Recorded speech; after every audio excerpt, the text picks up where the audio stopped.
right. So no pressure. So we just have to be the most entertaining ever. And we're just between here and drinks at Holland Casino. So I feel a little bit like sort of warming up for Mick Jagger, only haven't tried that one. So, but no pressure on you either. You have to be extremely entertaining, right? Particularly Erik is very funny. I will make you funny, Niels, as well, if you don't take care. So we have actually the luxury of 40 minutes and not only 20. So we can look a little bit back on today's information and discussions and perhaps take an overview on all of that and add a bit future thinking as well. So the first overall question would be, so up till now, what has gone well in the new market? And is there anything that has gone completely wrong, actually? I'm not asking for a long list, but sort of overall from your perspective. Erik, you're sort of looking at me. I should pay attention, that's what they taught me at school. Actually, I think it was, collectively, it was a great success. Mm-hmm. Because operators made a lot of money in the beginning, so it took off like a rocket.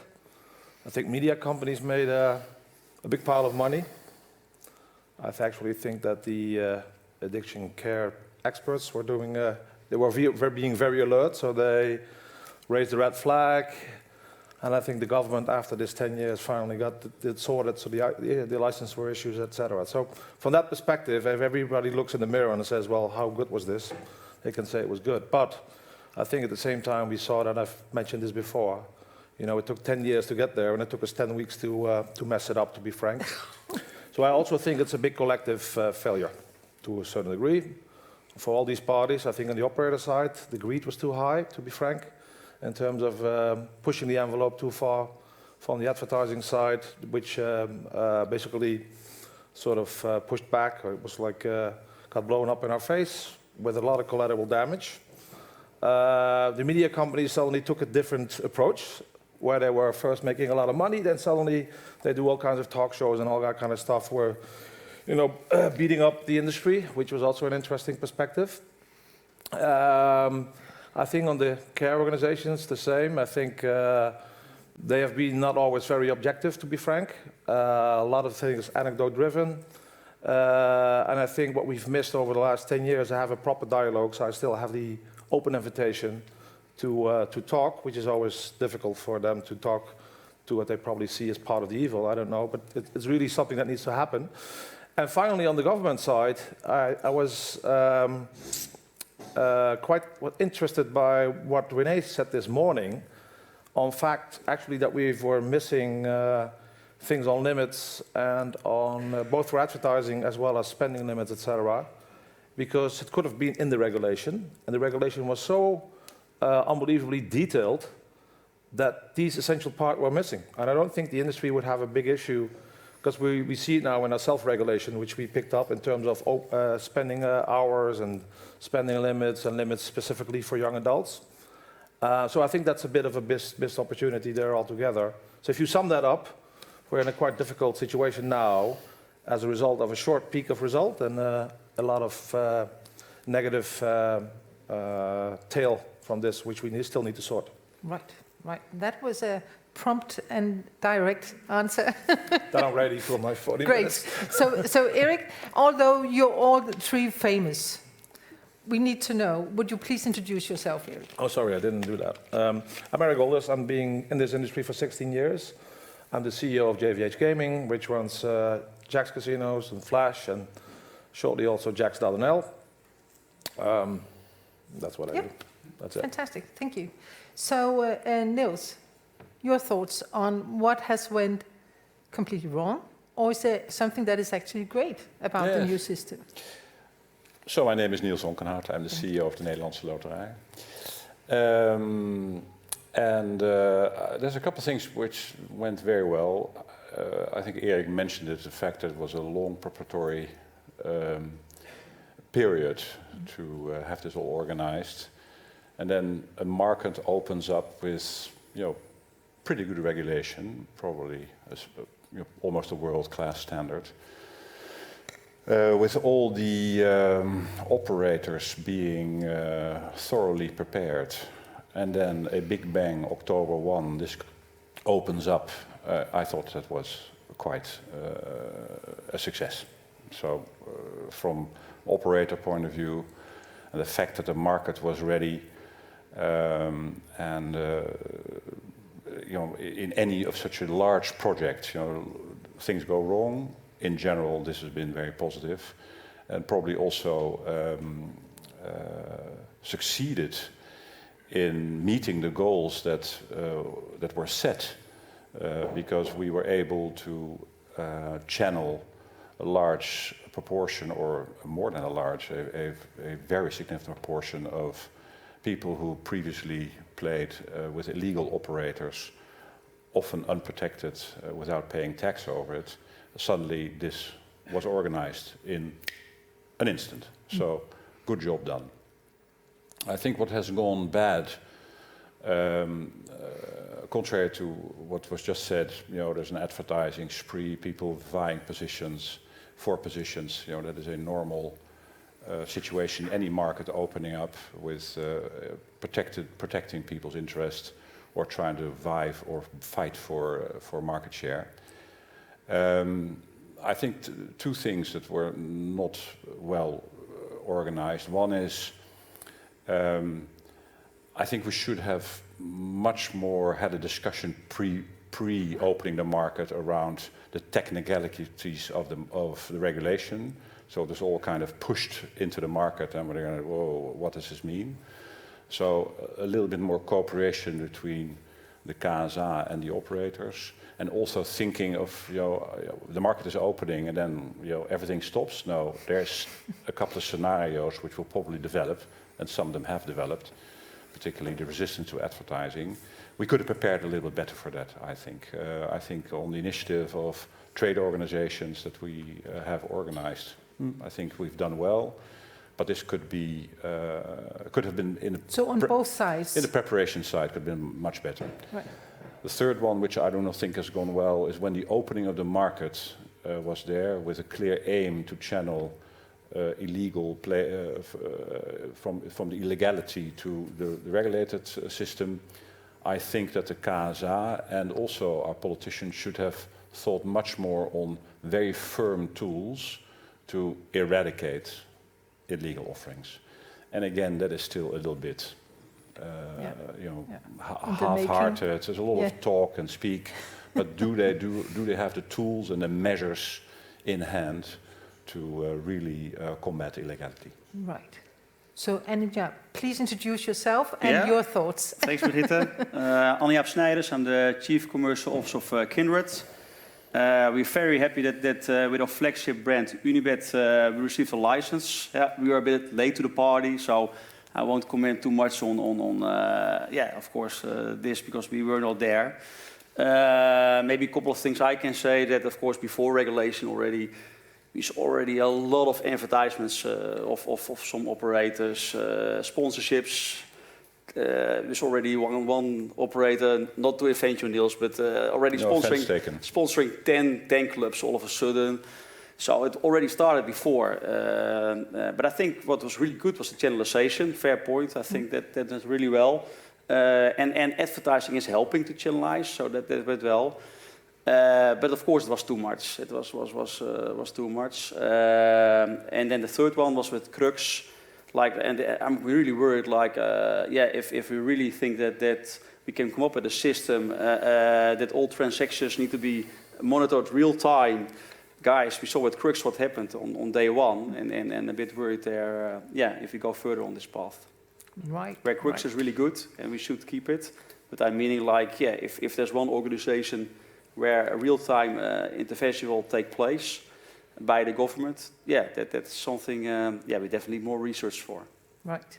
So looking at what we might be facing of changes coming around the corner, is there kind of a red line somewhere where don't go there, guys? I mean, the politician, can they overdo it? Is there sort of a line for everything? I mean, you can always come up with a little bit of adjustment there and here, and it's only natural, right? But is there sort of a red line where you say, now you totally lose the original purpose if you go there? Erik? Well, I think, of course, as I said, part of what is happening now is very dangerous. We saw it in different industries in the past where things happen, they go wrong, and then suddenly it's overregulated. We've seen that in Sarbanes-Oxley in the old days and whatever. There were a lot of these examples. It's very natural, but they should be very cautious. And I know maybe there's one point, and I think you were referring to it just a minute ago, and I also know that Niels is on the other side of that specific red line, which relates to single-player view or limits across operators. I know it's on the list of Frank Weerwind, the minister now. It's easier said than done, so to speak. I think it's an utopia to think that will help. On paper, it looks great. It's theory. But in the end, having a system like that, trying to manage this, I don't see it happening as Anja just said. Crux in itself, even the implementation was quite a job, and it's still a struggle, let alone that you have real-time monitoring where some players actually want to play their sports bet and play their roulette with some other operator at the same time while they're enjoying a match. Well, how do we organize this? I think there's a huge chunk of problems we're getting ourselves in. And in the end, this will push people out, and they will go back to the unregulated traffic. So a system like that it might be to overdo it. Yeah, for me that's too much. Niels, do you agree on that? Well, per definition, Erik and I hardly ever agree. No, that's not true. we have a lot of common ground. We have a lot of common Let's have a discussion. Who's on team Erik? Who's on team Niels? No, I think a couple of things. One is a general statement. As an industry, we should take our responsibility, and that's a cliche, and cliches are usually cliches, but there's an element of truth in it. Secondly, we hear what politicians say, and I think what René Jansen has said as well this morning. So we can say, well, this is not going to happen, something is coming our way. And I am of the mind that I'd like to take the initiative and have other people react to my initiative, as opposed to wait what the initiatives are, and we have to react as an industry. So I plead for proactiveness. I think there are three things which need to happen. One is regulation, questions in Parliament, opinions of influential people based on a sense of care is very sympathetic. It is ineffective to make regulation on or make laws, base laws upon it. So I plead for fact-based research, make sure we have all the data on the table, and being 9 months into this market is far too early to tell, although there are some telltale signs which we have to take into account. So let's ensure we really have fact-based research, funding, whoever does it, doesn't matter. That should have already been organized as well pre the market, my second point. The third one is a couple of measures. One is, at Nederlandse Loterij, we taken some measures which were beyond what the regulator wanted. For instance, an obligatory maximum loss limit for young adults. We plead for a uniform definition of problem players. At some operators, a problem player is somebody who gives the operator a call, I have a problem.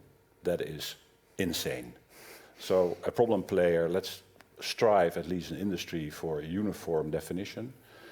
And thirdly, I think we can all hear the whistle of the train around the corner. So I do agree with Erik that it is very complicated to organize, but some operator transcending deposits or player limits, we should at least organize it in some way, because otherwise we'll be in even more restrictive arena. So, Anajab, is it on the shoulders of the industry to create that research and knowledge that Niels is talking about, so the politicians know what they're doing? No, for sure, and of course I'm sitting in the middle. I hope I'm not stuck in the middle, but no, I really think that's actually we do. No, I think it's a really good proposal from Niels and NLO, and we're happy to join that. There's already a research pilot started in the UK with GameStop. So we need research in that way, and for sure we should be in the same boat. So as an industry, that's really important. We can make some fun and go against each other, but yeah, let's align that. And for the only thing what I think as company we don't want is the limits. That will be kept on the limits, like we see in Germany. Yeah, we just left the German market because they are so strict, and there's a cap on the limit. Where it's for us not sustainable, but as well we see the players as well going to the black market, and that's not what we should want here in Holland. So and therefore important that we already start as operators looking in source of funds. What I think Frank said in the former panel. We do it already with Kindred, and we really cap already customers if, to a certain extent, if they want to play with big amounts, we are checking their funds, and that's really essential. So just imagine the three of us, three of you. Would you be able to agree before the politicians make major mistakes in changing the regulation? Would you be able to create that kind of agreement and initiatives that are needed to fulfill the dreams of the regulator here, duty of care? Would you be able to agree on that before the politicians sort of go in the wrong direction? Well, actually, we did. Actually, by early in December, but just probably too late and too little. I think the ROC number 1 was signed the day before the debate in the Parliament. Which is it's very unfortunate because then you never have a chance to prove your true intentions. And things like limits we have agreed upon, the way we treat advertising we have already agreed upon, which is now being implemented. So I think there is already quite a significant change, but there is a time lag between that behavior and what the audience sees, and still we have the media coming up with all kind of items, which is typically not helping this discussion So at you're all. still being challenged on the advertising, right? Yes, but it's it's almost gone. So and it should be gone, from that perspective. But the point actually was just being made. Actually, we're in kind of an agreement. I'm saying let's define ourselves, listening to what outside is happening, to what are the limits or cross-operator limits. And actually, the German example is a good example, because if we do not, then based on emotions, on thoughts, for the one person 100 euros is a lot, for another person 1,000 euros is something which is unattainable. Politicians will set such restrictive limits that you get to the German situation. So we kind of we're at least we're in the same planet. Wow! Now you're agreeing too much now. It's going too fast. I feel the bird coming up there. We're going to hook at the end of the panel. Sure. You're supposed to make it a hard job for me. So really, are you on time on this? And are everybody listening to you? Are the politicians listening to you? Do you feel that you have a constructive dialogue with the people you want to meet? Can you meet with the ministers of this world? Can you do your lobbying? Are you seen, heard, and listened to? I think some of us have an easier entrance than the other. I think we can align over there as well, and it's really important that we have one message, and definitely our message has not been heard. Like the debate is now really by two political parties who are not that big. So we need to get our message better across. Yeah. And I have to be honest, I think that it's too much now reactive. There is some kind of a dialogue, but it's because there is an issue, and not because to prevent the issue. And we had consultations over these many years and whatever, but I still think over the last years the discussion was quite tough to be had, and that's from many angles. So that's between, as I mentioned earlier, that's between the care organizations and the industry and the operators. It's also between the government and the operators. I know that from discussions with MPs over the last 10 years, they were always complaining that this is one of the most intense lobbied files they have, right? So, and for me, it looks like it's going back that way to a certain degree, as opposed to having the open dialogue. So, with all of things happening, the the lobbying engines are getting fired up again, which is a natural part of the ecosystem. I'm not naive. But at the same time, we need to get to a more collaborative approach. And I think that was also one of the conclusions of Leroy from his research angle. That's really essential, that we don't talk about each other, but with each other on coming to proper solutions. And So it's easier for all of us sort of like to point fingers at politicians and regulators. But what about, do you know enough about your own players? I mean, do you do enough to know their individual needs and problem gambling behavior? I mean, do you know your players enough? And when you know them enough, do you do enough? I mean, sort of... Well, just one point on before we get to that point on the lobbying and whatever. And I don't think we should point fingers at. There's a lot of emotion in the market. There's always a pendulum that goes a bit this way. It'll ease out. 2 weeks ago, I was invited with some of the people here in the room as well to go to Parliament and answer questions. And these are the dialogues, and I think points were being made. The whole industry was represented. There were people who were suffering from gambling addiction represented. Those are the good dialogues, and we should keep them going. Right. Again, not belabor the point. Let's make sure we do everything fact-based. Fund also fact-based research. Get that data into the hands of the people who are, basically defining the policies. I think that is essential.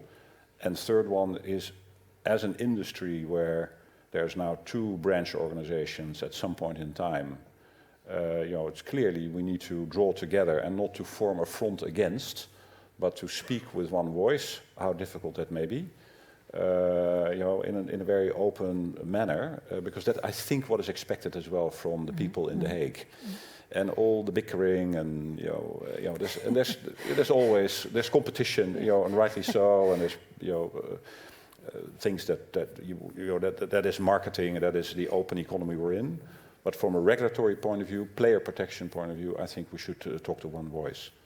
So to your point on, do we know enough about our players? No, I again agree, and I think we all are aligned over there. Like we need to have one voice. So for industry organization as well. You guys are both invited to join NOGA. No, just kidding. But we need to come together. We need Gives to you sticky teeth. Yeah.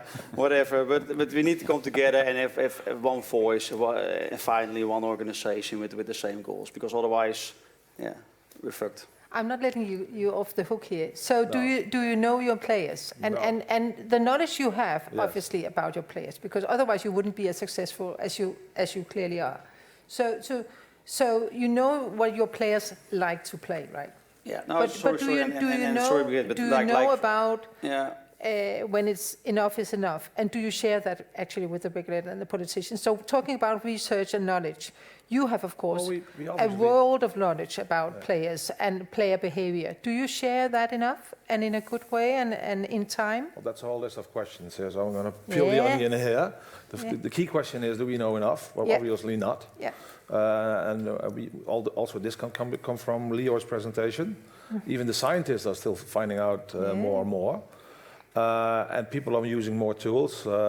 To get to the other presentation, the Mindway system, like using AI, definitely helps. This is not only on the responsible gaming side. This is also this kind of thinking. Obviously, is also on the CRM side and trying to get to know your total player base as good as you can. And it's never enough, obviously. And we're still learning and evolving. I think that the legislation is quite rigid on this, and I think if you do not have the rigid systems in place, you were not able to get the license. So I think there is at least a fundament. Right. From which you work on, and we need to continue to work on. Yeah. It's too easy to sit on the side and say this is not good enough. It's much more important to think about the evolution and where you want to be in a few years, and move from that angle. I think we know a lot. We are 25 years of experience in online business. So and we have the player safety early detection system. Where we get a lot of information. We really detect on 21 elements of that. So there's a lot of information within operators, and that's essential that we all use this information and address it. Yeah. So you make good use of it. You take care of your players based on that knowledge? Yeah, we take care as much as possible, and can we improve? For sure, yeah. Yeah. And If you've been as active as long on the Dutch market and you know a lot about the players, for us as of October 1st, it of course is still a surprise. Now and then we are still learning. So you kind of look at things and evaluate all the time. I am being challenged through my shareholders, which is not only the state, but there are two other ones, and including my supervisory board. Every discussion is around responsible gaming. It is never about the margin or about the turnover. It's all about, are we doing enough to protect our players? That is really why my whole organization is being challenged upon. Now, do we share it? I think there's enough regulation for the regulator to look into it. And I think we heard this morning also that they will start comparing what the interventions are of the different operators. And that's of course going to be an interesting territory where we'll be entering into. Because I don't think that every operator is acting the same way. And personally, I think there's also, which sounds maybe too strange to say in an audience like this, there's also a personal consideration. In my company, there's no personal interest. We are just getting a salary, and everything that we earn goes back into Dutch society. That is maybe a different driver for our people than maybe in other operators. And it's not a negative point. It's just a different way of looking at it. So nobody in the industry, I know for sure, nobody in our company thinks, okay, let's have people addicted. Let's have people play crazy amounts of money that they can't afford. So anything that will help to ensure this is a fun industry where it's fun to play and make some money, that is great. Anything outside is a disaster.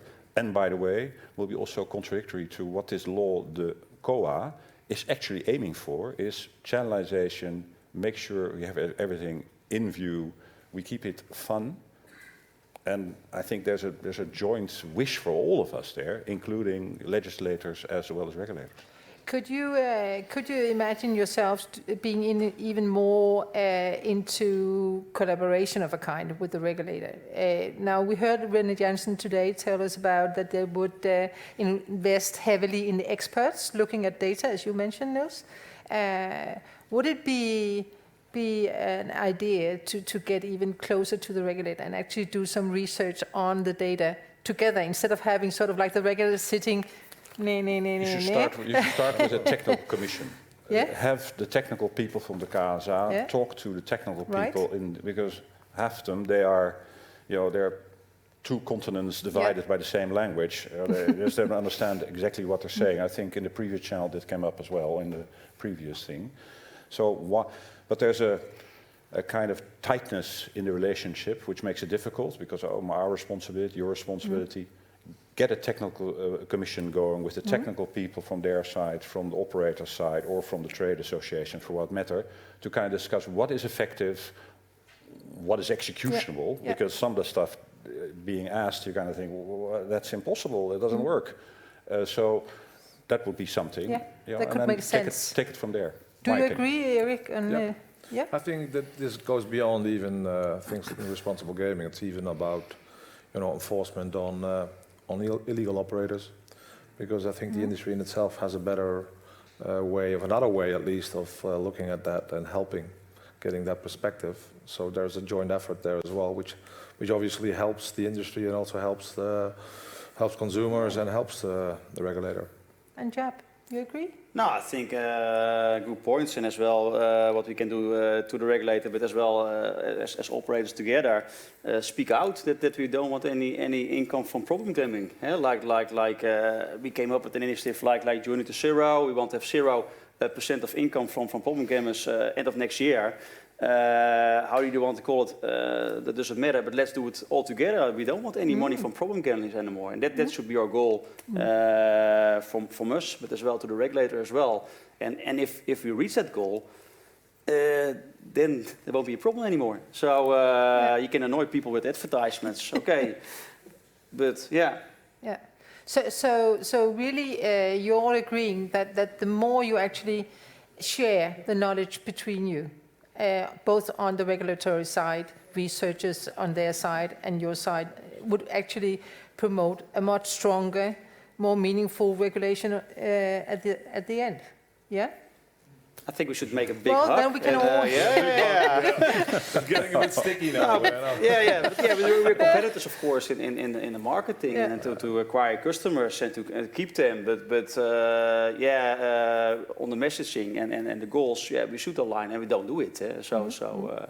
But let's be realistic as well at the same time, because of course we are in the VNLK together, which you will be joining, I heard just in a minute ago. It's good both ways, like it's just like whatever. But at the same time, you notice, of course, everybody comes from a different background, a different angle, a different business model. So there's difference of interests already. So I have to say, to a certain degree, it also feels a bit like a negotiation. That's even in the discussions with the minister, taking the angle. And coming to a proper solution also means that you have a view of the interest of the other. That's one thing. And at the same time, we should also not be blind that part of the discussions that are currently happening under the umbrella of player protection, responsible gaming, also sort of competitive discussions in disguise, I would say, you know. And let's not beat about the bush about that. That's it. And we need to recognize this and act upon it as well, and make the right choices on it. But it's extremely difficult. So it's a magic word, and I've mentioned it myself that we need to collaborate a lot more. Yeah. But it's definitely not easy. Right. You need to work on it, Right. just like a marriage or something like this. Oh well, it's getting more and more romantic up here. So we have 9.26 minutes to be do the romantic side now. So really looking at all these talks. I mean, the day has really clearly shown that it's all about responsible gambling nowadays. Do you get a little bit fed up talking about responsible gambling, or is it high time? Have we simply been waiting for too long a time to discuss it, or is it getting too much? Talking about responsible gambling, or is it just? I think it is what it is, and problem gambling is something terrible. So and I think maybe we have been too aggressive, advertising, lobbying for regulations which were in favor of us. So it's what you hear, and I think you have to act. So I'm not fed up with that discussion. Yeah, only what I agree, it should be on facts and not on worries, right. like this morning as well was said. Like we think, we worry that, use facts and research. Yeah, so we can leave the feelings out and have some facts instead. Yeah. No, you can't leave the feelings out, and that's the problem. So that's why we again have to be proactive and have others react to what we think is the right way to make COA a massive success and have zero income or profit from problem gambling. So it'll be a recurring theme, and we will be challenged upon it. And it's a choice, at least I assume the three of us made conscious choices to be in this industry. You know, it's a fact of life. The only thing is, there's an intrinsic system here in the Netherlands to regulate the traffic. But if somebody drives through a red light, it doesn't mean that we have to change the Wegenverkeerswet in the Netherlands. We just need to make sure that they don't drive through the red light. And up on the operators, us, is indeed fact-based. Take the initiative on the things you know that are coming, because otherwise you'll just, it is bestowed upon you, and then you end up with something which you don't want. And it will be a continuous debate, because there's, the standard theme that will be coming back to all of us: one addicted person is too much. Yeah. It's an unwinnable debate, so let's make sure we are conscious that the debate goes on. So you're doing your best, and you're even prepared to work together closely, and you're even prepared to work also with the regulator and share some knowledge and some, of course he has your data, but you're willing to discuss what that could end up in, what kind of guidelines and what kind of regulation, right, ultimately. So that's what I'm hearing. So it comes at a price, in my view, as a former regulator. So what do you expect in return, right? So if you do your part, you're obviously expecting that those that are not paying their taxes, that are not under license, that they are enforced out of the market. Are you happy about what's going on there?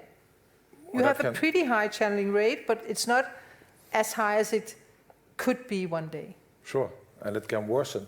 That's the point now. It's not like I get 78% of my target and it only goes up. It can also go down, and that's something we should definitely consider. And there is a worry there for sure. And I see people that don't even know. I was talking to there's a guy the other day, and he says, "Yeah, my son was playing and all this advertising or whatever, and he's only 17." And I said, "How was that?" You know, and and I checked the company, this Curaçao company out. So, well, actually, that apparently this advertising is driving it to the unregulated part. So let's make sure it's even more clear that you only should be playing with regulated. And now I'm making the old mistake of also going into anecdotes, because I'm actually against using anecdotes too much because it's tricky. Yeah, but there's definitely a massive job there to be done still. Yeah. No, I think the regulator is firm, but they needs to be firm, but it needs to be fair as well. And the only thing what can be improved is communication and transparency. What we have noticed. But yeah, and user experience, we have been working with you, Brigitte, since 2012 with the license in France, 12 years of license. So use that experience and to the best, and as well the regulator. But I think they are traveling around. They are in touch with all regulators. And I think as well initiatives to align industry organizations internally, internationally. Yeah, it's important. Notes. Yes, speak with one voice. That'll be the first step. Fact-based, make sure we have the funding available to do research. And then I think what we should expect back, and that's not a firm agreement, but I just mentioned the pendulum has gone way this side. It'll even out somewhere, and have some kind of peace and quiet on the regulator side, but also on the legal point of view, on the regulation side, where we have some kind of continuity, as opposed to we are again confronted with the color of the day, the taste of the week, or the music of the month, which now seems to be happening, on a technical side with new requirements on the control database system. Those are the things, some stability, because we also need to continue upgrade and make our systems even better to avoid, indeed, getting one dime out of problem gambling. So are you faced as an industry with too many adjustments or changes already?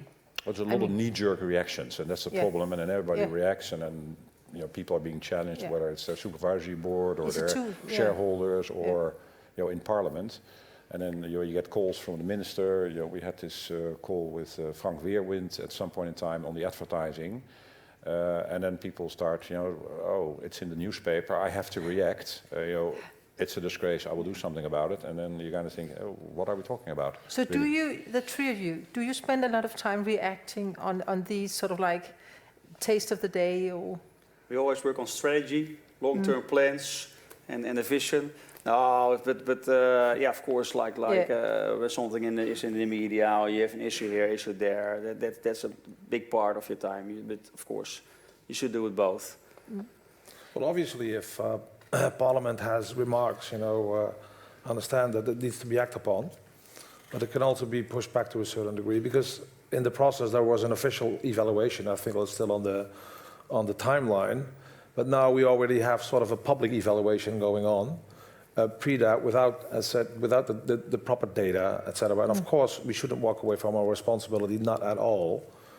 But it can be a bit more of a mature discussion, and also anticipating that we need to see what's happening in the market, get a proper evaluation, because in the end there is also a lot of good being done, and we simply don't see it.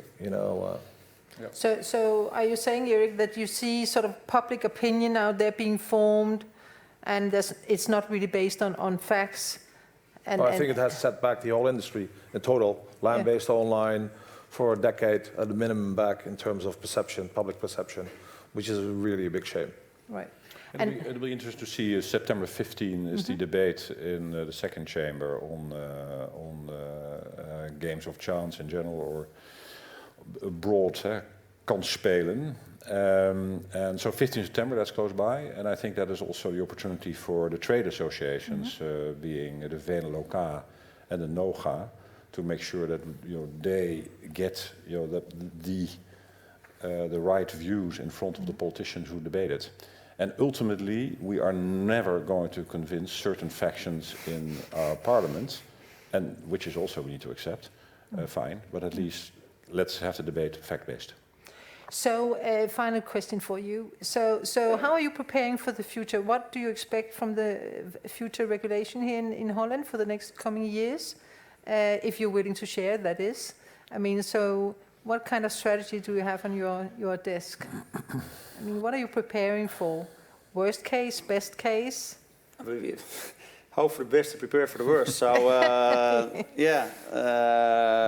no, but I think like keep the dialogue and keep using research, and don't too much act on what's in the media or the people who shout the loud. So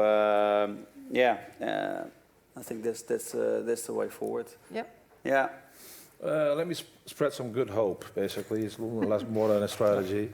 I think actually there is still room. I don't believe there's going to be a level playing field, the ideal one. I do think there is room to get a better level playing field, to be frank. And so I think it's about time. And maybe Niels likes it or doesn't like it. I don't know. Maybe not so relevant for me, but I think that the state companies should be non-stated, so to speak. So a good privatization would stir things up in a positive way and will move away a bit of the direction to other attention points, which will help keep us entertained as well.